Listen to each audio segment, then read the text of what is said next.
जय हिंद दोस्तों, क्या हाल है? कैसी चल रही है आपकी तैयारी? उम्मीद करते हैं अच्छे होंगे और अच्छे से अपने तैयारी कर रहे होंगे। मैं अंशु कुमार आपको फिर से ऐसे ऑनलाइन क्लासेस में स्वागत करता हूं। दोस्तों, इससे पिछली क्लास में हमने पढ़े थे यूक्लिड विभाजन एल्गोरिदम विधि। ठीक है, क्या पढ़े थे? यूक्लिड विभाजन एल्गोरिदम विधि। और हमको उम्मीद है कि आप लोग एकदम अच्छे से वो टॉपिक के पढ़े होंगे और हर एक टॉपिक आपको बारीकी से समझ में आया होगा। जिस टाइप के बोर्ड एग्जाम में क्वेश्चन पूछे जाते हैं, ऑब्जेक्टिव सब्जेक्टिव, पूरा मैंने बताया है और जो होगा और आगे कराएंगे। ठीक है, फिलहाल में आज पढ़ेंगे हम लोग निम्नलिखित संख्याओं को अभाज्य गुणनखंडों के गुणनफल के रूप में व्यक्त कीजिए। बताइए तो आप लोगों को अभाज्य गुणनखंड के गुणनफलों के रूप में व्यक्त करने आता है या नहीं आता है? अगर नहीं आता है तो घबराइए नहीं, क्योंकि अंशु भाई आपको भी पक्का सिखा कर जाएंगे। ठीक है, अभी हम आपको यूक्लिड विभाजन एल्गोरिथम विधि से गुणनखंडों को गुणनफल के रूप में लिखने का सिखा देंगे। ठीक है, एकदम आसान है, कुछ नहीं है, बस जो है उसको गुणनखंड तोड़ेंगे और जिसका घात जितना आता है लिख देंगे, आंसर, बात खत्म। बोर्ड एग्जाम में यहाँ से एक ऑब्जेक्टिव क्वेश्चन पूछ लिया जाता है जो कि बहुत आसान है। ठीक है, चलिए एक हम सिंपल सा क्वेश्चन देते हैं, बनाकर बताइए। जैसे मान लीजिए हम आपको दे रहे हैं 56, इसको ना अभाज्य गुणनखंड के गुणनफल के रूप में लिखना है। तो कैसे लिखेंगे? सबसे पहले इसको क्या करिएगा, सबसे पहले इसको गुणनखंड करिए। ठीक है, क्या करेंगे? उसको सबसे पहले गुणनखंड करेंगे। ठीक है, तो देखिए 56 को क्या करेंगे? गुणनखंड। तो 56 को गुणनखंड करिए, तो 2 से लगाएंगे तो क्या होगा? 2 से सबसे पहले लगेगा, तो 2 से कितना होगा? 2 दूना 4, 2 8 16, कितना होगा? 28। फिर लगाइए, कितना से लगेगा? फिर 2 से, 2 एक आए 2, 2 चौका 8, कितना हुआ? 14 हुआ। ठीक है, फिर 2 से लगाइए, 2 से लगाएंगे तो क्या होगा? 7, 2 7 14। फिर अब लगेगा? नहीं लगेगा, 7 में किसी से नहीं लगेगा। ठीक है, तब बस अब छोड़ दीजिए, कुछ नहीं करना है। अब बस देखिए क्या करना है, हल बराबर। ठीक है, कितना क्या क्वेश्चन था? 56, तो 56 लिख दीजिए। और 56 को हम लोग ने क्या तोड़ के लाए हैं? देखिए 56 को क्या तोड़े हैं? 2 गुने 2 गुने 2 गुने 7, बस यही तोड़े है। तो बस अब देखिए 2 कै गो है? 2 3 गो है, तो 2 के बराबर 3 लिख देंगे। ठीक है, गुने 7 कितना है? 7 अकेले है, तो 7 के बराबर 1 या 7 को छोड़ दीजिए, कोई दिक्कत नहीं है। बस यही है अभाज्य गुणनखंड के गुणनफल के रूप में लिखना, बस इतना ही लिखना है और आपको 1 नंबर मिल जाएंगे। यहाँ से आपको बढ़िया में क्वेश्चन पूछेगा, बताइए 56 के अभाज्य गुणनखंड में 2 का घात क्या होगा? तो बताइए तो 56 के अभाज्य गुणनखंड में 2 का घात क्या होगा? तो घात किसको कहते हैं? जो माथा पर होता है। तो इसके माथा पर क्या है? 2 के माथा पर, 2 के माथा पर 3 है, तो क्या आंसर होगा इसका? 3 आंसर हो जाएगा। क्या आप लोगों को समझ में आया? अगर समझ में आया तो एक क्वेश्चन और देते हैं, उसके बाद एनसीईआरटी के कुछ क्वेश्चन लेकर आए हैं जो आपको अभी एक एक क्वेश्चन समझाएंगे और कराएंगे। ठीक है, चलिए कुछ अगला क्वेश्चन देते हैं, बनाकर बताइए। अगला क्वेश्चन मान लेते हैं 144, इसको अभाज्य गुणनखंड के गुणनफल के रूप में बनाकर बताइए। तो चलिए हम आप लोगों को आंसर का इंतजार करते हैं। ठीक है, 144 को बनाइए, देखिए कैसे बनेगा। सबसे पहले 144 को क्या करेंगे? गुणनखंड करेंगे। तो गुणनखंड आप लोगों को आता ही है। 144 को क्या करेंगे? गुणनखंड। तो गुणनखंड कीजिए, कितना से लगेगा? 2 से लगेगा, तो 2 से लगेगा तो क्या होगा? 2 7 14, 2 से 2 दिना 4। ठीक है, कितना आया? 72 आया। फिर लगाएंगे 2 से, तो 2 से लगाएंगे तो क्या आएगा? 36। तो लगाइए, 2 से आया 36, फिर 2 से कितना आया? 18, फिर 2 से कितना आया? 9। अब तो 2 से लगेगा नहीं, तो कितना से लगेगा? 3 से, 3 से 3 तिहाई 9। ठीक है, लग गया। अब बस इसको सजा देना है। 2 के बराबर कितना है? 3 के बराबर कितना है? लिख देना है, बस आंसर। ठीक है, तो देखिए कैसे लिखेंगे। लिखिए, मैथ के स्टूडेंट तो लिखेंगे हल बराबर। ठीक है, 144 है तो 144 लिख दीजिए, बराबर है तो बराबर। देखिए 2 कितना है? 1 2 3 4, तो 2 को 4 बार लिख दीजिए, 1 2 3 4, 4 बार लिख दिए। गुने 3 कितना है? 3 2 बार है, तो 3 को 2 बार लिख देंगे। ठीक है, 1 बार 2 बार। ठीक है, बस अब 2 कितना बार है? 3 कितना बार? बस यही लिखेंगे आंसर। तो देखिए 2 कितना बार है? 1 2 3 4, तो 2 के बराबर क्या हो जाएगा? 4 हो जाएगा। ठीक है, गुना है तो गुना। 3 कितना बार है? 3 2 बार है, तो 3 क्या हो जाएगा? 2 बार। बस यही आपका आंसर है। क्या आप लोगों को समझ में आया? अगर आप लोगों को समझ में आया तो बताइए, हम एनसीईआरटी के कुछ क्वेश्चन लेकर आए हैं जो कि आप लोगों को एक एक क्वेश्चन कराएंगे। ठीक है, चलिए अब करते हैं क्वेश्चन। एनसीईआरटी के कुछ क्वेश्चन है, करते हैं बारीकी से। ठीक है,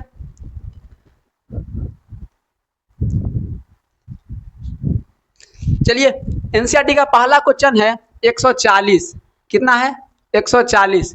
देखिए तो सबसे पहले 140 को क्या करेंगे? गुणनखंड करेंगे। तो सबसे पहले 140 को गुणनखंड करिए, तो 140 को गुणनखंड करिए, कितना से लगेगा? 2 से लगेगा, तो 2 से लगेगा तो क्या होगा? 2 7 14 और 0 है तो 0, 70 हुआ। ठीक है, फिर लगाएंगे कितना से? 2 से, तो 2 से लगाएंगे तो क्या होगा? 35। ठीक है, अब 2 से तो लगेगा नहीं और 3 से भी नहीं लगेगा, क्योंकि 3 के बारे में 35 आना नहीं है। तो कितना से लगेगा? 5 से लगेगा। 5 साते 35, ठीक है। अब 7 भी नहीं लगेगा, लास्ट अभाज्य संख्या 7 है, इसमें कोई दूसरा से नहीं लगेगा तो अब छोड़ दीजिए, ठीक है। अब देखिए हल बराबर, हम किसको गुणनखंड किए 140 को, तो लिख दीजिए 140 बराबर गुणनखंड किए कितना 2 गुने 2 गुने 5 गुने 7, आराम से लिखिए 2 गुने 2 गुने 5 गुने 7, ठीक है। अब देखिए 2 कितना बार है, 2 2 बार है तो 2 के पावर 2 लिख देंगे, ठीक है। तो लिख दीजिए 2 के पावर 2 गुने 5 कितना बार है, 5 एक ही बार है तो 5 के पावर 1 लिख सकते हैं, या एक को हटा दीजिए, एक छिपा रहता है, एक को नहीं दिखाया जाता है तो एक छोड़ देते हैं, और 7 एक भी बार नहीं है, अकेले है 7 तो 7 लिख दीजिए, बस यही आपका आंसर। क्या आप लोगों को अभाज्य गुणनखंड के गुणनफल के रूप में लिखने आया? मान लीजिए आपको अगर बोर्ड एग्जाम में क्वेश्चन दिया 140 के अभाज्य गुणनखंड के रूप में लिखे तो क्या आप लोग लिख दीजिएगा, या यहाँ से क्वेश्चन ही पूछ देगा कि बताइए 140 के अभाज्य गुणनखंड में 5 का घात क्या है, तो 5 का घात क्या होगा बताइए, क्या होगा 5 का घात, कमेंट बॉक्स में छाप दीजिए। देखिए 5 का घात क्या होगा, तो हम गुणनखंड किए तो 5 कितना बार आया है, मात्र एक बार है, तो इसका आंसर पावर माथा पर कितना कुछ नहीं है तो 1 है, तो इसका आंसर क्या हो जाएगा 1 हो जाएगा, ठीक है। किसी का भी घात पूछ सकता है, इसमें 2 का भी घात पूछ सकता है या 7 का भी घात पूछ सकता है, ये एग्जामिनर के ऊपर डिपेंड करता है कि क्या पूछिए, ठीक है। चलिए अब अगला क्वेश्चन देखते हैं, अब दूसरा क्वेश्चन देखते हैं। दूसरा क्वेश्चन है 156, ठीक है। चलिए सबसे पहले फिर क्या करेंगे 156 को अभाज्य गुणनखंड करेंगे, तो चलिए अभाज्य गुणनखंड कर लीजिए, ठीक है। फिर लगाएंगे कितना से 2 से लगाएंगे, तो 2 से 2 7 14 और 2 8 16, कितना आया 78 आया। फिर कितना से लगेगा 2 ही से लगेगा, तो 2 से 2 3 6 और 2 9 18, ठीक है। कितना आया 39, 39 में कितना से लगेगा 3 से लगेगा, तो 3 से लगाइए, 3 1 3 3 3 9, ठीक है। 13 आया, 13 में किसी से लगेगा, किसी से नहीं लगेगा क्योंकि 13 किसी के पहाड़ा में आवे नहीं करता, ठीक है।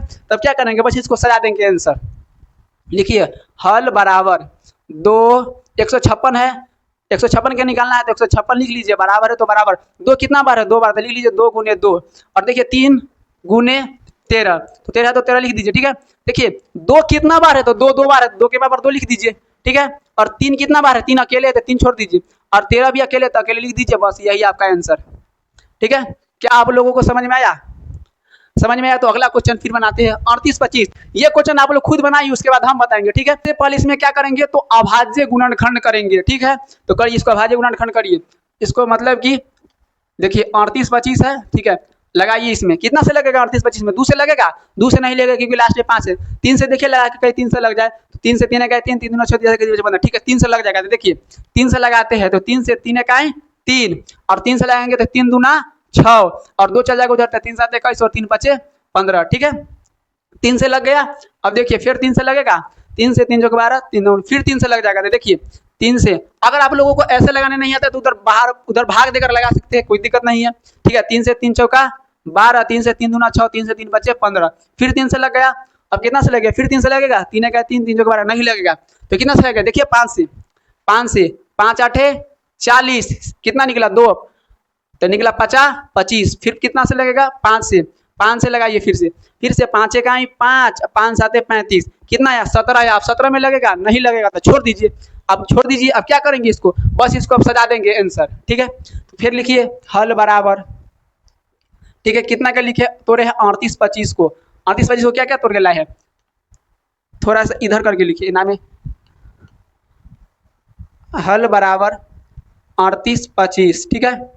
38 25 को तोड़े है तो 3 गुने 3 गुने 5 गुने 5 गुने 17, बस यही तोड़े है। अब देखिए 3 कितना बार है 2 बार, 3 के पावर 2 दीजिए, ठीक है। 3 के पावर 2 गुने 5 कितना बार है 5 2 बार है तो 5 के पावर 2 दे दीजिए, ठीक है। 5 के पावर 2 गुने 17 अकेले है तो 17 लिख दीजिए, बस आंसर। क्या आप लोगों को समझ में आया? ठीक है। तो अगला क्वेश्चन बनाइए, अगला क्वेश्चन और आसान है। अगला क्वेश्चन बनाइए 4 नंबर 5005, ठीक है। बनाइए 5005। अगर आप लोगों को क्लास समझ में आ रहा है तो लाइक कर दीजिए, लाइक का बटन ऐसा ही ना होता है, हाँ ऐसा ही होता है, लाइक कर दीजिए। अगर आप लोगों को समझ में क्लास आ रहा है तो लाइक जरूर करिए, और चैनल पर नए हैं तो चैनल को सब्सक्राइब कर लीजिए, ठीक है। चलिए अब बनाइए 505 में 5005 लगाइए, इसको गुणनखंड करके बताइए इसका क्या घात होगा, ठीक है। चलिए सबसे पहले इसको क्या करेंगे गुणनखंड करेंगे, तो देखिए 5005 इसमें कितना से लगेगा 3 से नहीं लगेगा, 3 से लगेगा, 3 से 3 इकाई 3 3 बजे 3 चौका 18, 3 चौका 18 नहीं लगेगा 3 से, कितना से लगेगा था 5 से लगेगा, लगा के देखते हैं 5 से, 5 से 5 इकाई 5, 0 है तो 0, 0 है तो 0, 5 इकाई 5, ठीक है। अब 5 से लग गया, फिर 5 से नहीं लगेगा तो फिर 7 से देखते हैं, 7 से लगा के देखते हैं, 7 से 7 इकाई 7 और उधर चलेगा 3, 7 चौका 28, 2 30 17, ठीक है 7 से लग जाएगा। तो देखिए 7 से 7 इकाई 7 और उधर गया 3, 7 चौक 7 इकाई 7, 3 उधर गया तो 7 चौक 28, 7 से 7 इकाई 7 और देखिए 3 आया तो 7 चौक 28 और 2 17, 21 कितना आया 143 आया, ठीक है। और फिर 143 में कितना से लगेगा 7 से लगेगा, 7 गुना 14 नहीं लगेगा। फिर देखिए 11 से लगा के देखते हैं, 11 कहीं 11, हाँ 11 से लग जाएगा, 11 कहीं 11 और उधर निकलेगा 3, 11 तिया 33, ठीक है। तो कितना आया 13 आया। सबसे पहले 5 से लगा, फिर 7 से लगा, फिर 11 से लगा, फिर 13 से लगा। अब इसको क्या करेंगे, बस सजा देंगे, बात खत्म, ठीक है। तो लिखिए फिर हल बराबर क्या है 5 डबल 0 5 मतलब 5005, ठीक है। तो इसको कैसे कितना कितना तोड़िए 5 गुने 7 गुने 11 गुने 13, देखिए सब संख्या अलग अलग है, बस यहीं पर छोड़ दीजिए, बात खत्म, आंसर। चलिए मान लीजिए हम यहाँ से आपसे क्वेश्चन पूछते हैं 5005 में 5005 के अभाज्य गुणनखंड में 5 के घात बताइए, बताइए 5 का घात क्या होगा। तो बस कुछ नहीं तो देखना है, 5 के माथा पर कथी है, कुछ ना है तो क्या है 1 है, तो इसका आंसर क्या हो जाएगा 1, इसका आंसर 1। और इस यहीं से आपको 7 से भी पूछ सकता है, 11 का भी पूछ सकता है, 13 का भी पूछ सकता है, ठीक है। चलिए अब आगे बात करते हैं।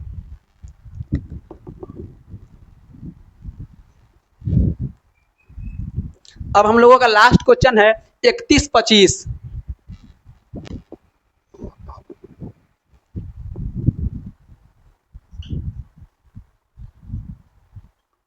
चलिए लास्ट क्वेश्चन है, ये क्वेश्चन हम आप लोगों से बनवाएंगे, बनाइए उसके बाद हम बनाएंगे, ठीक है। जल्दी से बना के कमेंट बॉक्स में आंसर बताइए, आप लोग आंसर नहीं बताते हैं, जल्दी से बनाइए और आंसर बताइए, ठीक है। तो सबसे पहले क्या करेंगे 31-25 क्या क्या करेंगे, अभाज्य गुणनखंड करेंगे, ठीक है। तो अभाज्य गुणनखंड कर लीजिए, कितना से लगेगा 2 से लगेगा, नहीं लगेगा, 3 से भी नहीं लगेगा, कितना से लगेगा 5 से लगेगा, तो 5 से लगाइए, 5 से 5 छौका 30 और 1 गया 5 दूना 10 50 25, ठीक है। फिर 5 से लगाइए, 5 से 5 इकाई 5, 5 दूना 10 50 25, ठीक है। फिर 5 से लगाइए, 5 दूना 10 50 25, ठीक है।